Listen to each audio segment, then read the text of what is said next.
Fibremaxxing, yeah, one of the latest wellness trends sweeping across social media. But what is it? Who's it for? And perhaps most importantly, is it actually any good for us? Well, let's take a look. So fibremaxxing, it sounds a little bit extreme, doesn't it? And as many of these things do nowadays, it all started on TikTok. And the idea is to maximize the amount of fibre on your plate. Why? Well, we often associate fibre with digestive health, but its benefits are actually far-reaching. So there was a study in 2019 that found that eating a fibre-rich diet reduces the risk of heart disease, stroke, type 2 diabetes and colorectal cancer by up to 24%. And this is interesting because according to the Association of UK Dietitians, the latest figures suggest that the typical Brit isn't consuming anywhere near enough fibre. So on average, we eat around 18 grams of fibre a day, and that's a far cry from the 30 grams that's recommended for good health. So fibremaxxing is one trend that actually may be beneficial for us to hop onto. But what does it actually look like in real life? In the main, it's all about making smart swaps and adding good things onto your plate to add the fibre content. So this might look like throwing a handful of frozen veg into your usual soup, sauce, risotto, pasta or stir fry. 1 cup of green peas boasts 9 grams of fibre. In one swift move, you're already well on your way to hitting the 30 gram target. And if you're having something maybe a little bit more indulgent, maybe a pizza or a burger, you could think about what you could top it with extra veggies. You could put a handful of rocket or a side of sauerkraut or kimchi. It's all about these small changes that pack in nutrients. A couple more easy ideas: seeds, chia seeds, for example, flax seeds sprinkled over yogurt.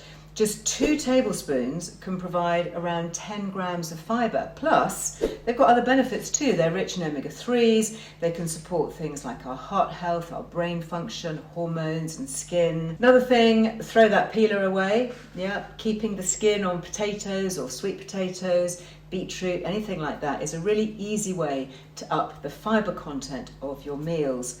And then when it comes to snacks, again, you can up the fibre here as well. So swapping the mid-afternoon biscuit for fruit with a handful of nuts or maybe a spoonful of nut butter. So the combination of fibre and protein and healthy fats here helps to slow the sugar absorption, and that keeps our energy levels much steadier. And then if you prefer something a bit more savoury, like crisps, for example, you can switch it up to crunchy things, carrot sticks and hummus. So one carrot, with a tablespoon of hummus provides around 3 grams of fibre, and then you've obviously got protein from the hummus as well. And let's not forget popcorn, great for movie nights, also high in fibre, and then they contain polyphenols, a really good one here for supporting gut health, especially if you're making it at home, like with just popped corn, so you know exactly what's in it. So yeah, fibremaxxing does seem like a pretty positive trend to hop onto. But as always, there are a few things to consider before we dive in. So, number 1, start slow and low with this one. So going from a very low fibre diet to one that's very high in fibre can obviously cause digestive upset, and that might manifest itself as bloating, gas. You can even cause constipation. So gradually add things in, maybe one meal or one snack at a time, gradually build up over several weeks and months. That really is the best way to do it. And for those with conditions like IBS or Crohn's, eating a lot of fibre can actually aggravate symptoms and make you worse. So seek advice from your nutritionist or dietitian would be wise if that's something that you've been diagnosed with. Also, keep a food diary. You can track your response, and if you notice that your tum isn't feeling quite right, it might be a sign to take things back a little bit, step back, give your body time to adapt.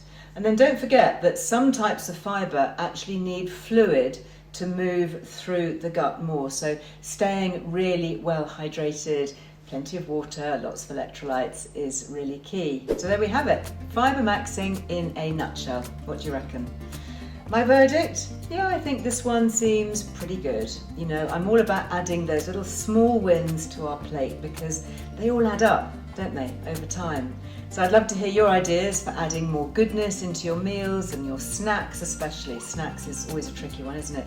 Do drop me a comment below, and as ever, don't forget to like this video and subscribe to our channel to stay in the loop here, and you will be the first to hear next time we upload a video from me and my team.